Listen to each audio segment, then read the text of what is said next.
كان في بروست هنا. انت متخيل انك تاكل نص حبة البروست هذه من كثر لزازتها بالبطاطس بكل شيء؟ انت واحد نفر ما شاء الله تبارك الله. شوفوا الفخذ كيف صغير، شايفين؟ بعض المطاعم تذبح لك ديوك، شايفين كيف؟ الصراحة شيء أليم. تابعيني حبايب قلبي، اليوم جايكم من النوارية، وتحديدا محطة بترولي وانت رايح على جدة في طريق المدينة، عند مطعم طازة حق البروست. المطعم مفتتح جديد ومنزلين عرض البروست النص الحبة ب12 ريال زي ما انتم شايفين. تعالوا معايا ندخل اوريكم. نحط لكم احذر النكهات تنفجر، شايفين؟ شوف حتى حاطين العرض حقهم واضح.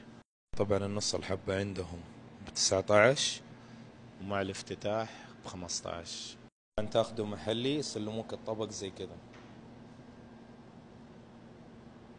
طبعا عندهم جلسات فوق تقدر تطلع تاكل فيها زي ما انتم شايفين، جبنة، كوكتيل، كاتشب، حمر، توم.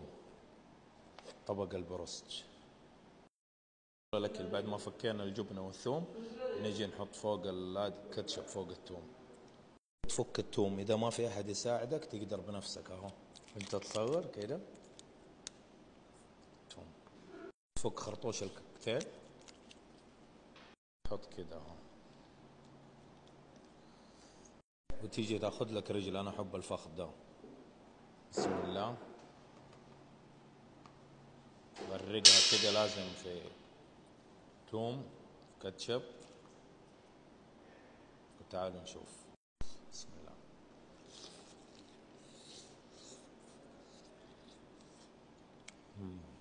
والله دجاجه نظيف وطعمه لذيذ. لازم القطمة الثانية تاكلها كاملة كده بعد ما تغمسها فين في الكوكتيل. نيجي نغمس في الكوكتيل كده. واو، شايفين؟ بسم الله في الفم كلها.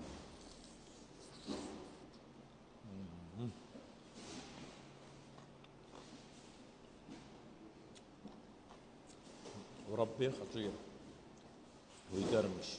هنجرب البطاطس. بطاطس، حتى البطاطس طعم، ما في ريحة الزيت يا ناس.